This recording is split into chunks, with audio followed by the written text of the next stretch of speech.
लोकशाहीचा बुलंद आवाज, रिपब्लिकन वार्ता, महाराष्ट्र.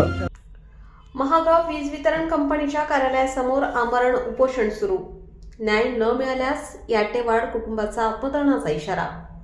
बातमी महागाव येथील महावितरण वीज वितरण कंपनीच्या कार्यालयासमोर बेजबाबदार व मनमानी कारभारामुळे एका कुटुंबावर अन्याय होत असल्याचा आरोप करत संबंधित व्यक्ती कुटुंबासह आमरण उपोषणास बसले असून न्याय न मिळाल्यास कुटुंबासह आत्मदहनासारखे टोकाचे पाऊल उचलण्याचा इशाराही दिल्याने संपूर्ण परिसरात खळबळ उडाली आहे. उपोषणकर्त्यांच्या म्हणण्यानुसार सौना येथील नवचंडिका देवीकडे जाणाऱ्या रस्त्याच्या बाजूला असलेल्या उपोषणास बसलेल्या व्यक्तीच्या घरावर गुंज ते मुडाना 33 kV विद्युत वाहिनीचे तार कित्येक दिवसापासून लोंबकळत असलेले तार काढण्यात यावे या मागणीकरिता कुटुंबासह आमरण उपोषणास बसले आहेत. महावितरणच्या अधिकाऱ्यांकडे अनेक वेळा पाठपुरावा तक्रार करूनही समाधानकारक उत्तर न मिळाल्याने कोणतीही दखल घेतली गेली नसल्याने घरावरील विद्युत तार काढण्यात आला नाही.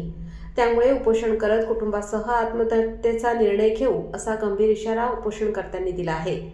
अशा प्रकारे एका सामान्य कुटुंबाला टोकाच्या निर्णयापर्यंत जाण्याची वेळ येणे ही विद्युत वितरण कंपनीचे अपयश असल्याची भावना महागाव शहरातील नागरिकांमधून व्यक्त होत आहे.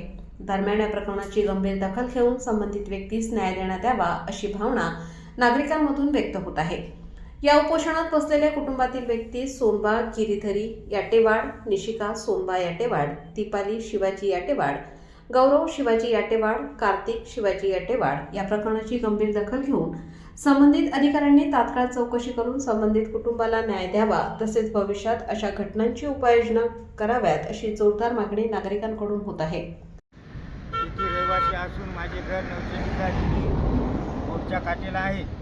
त्याच्यावरून 31 kV लाईन गुंज ते मुडाना गेलेली आहे. ते तार लोंबकळत असल्यामुळे आमच्या कुटुंबाला खूप धोका आहे व याच्या अगोदरही माझा भाऊ विद्युत वितरण कंपनीच्या हलगर्जीपणामुळे घराच्या लागून जळाला होता. त्यामुळे आमचं अत्यंत नुकसान झालेलं आहे आणि याच्यापुढेही आमच्या कुटुंबावर खूपच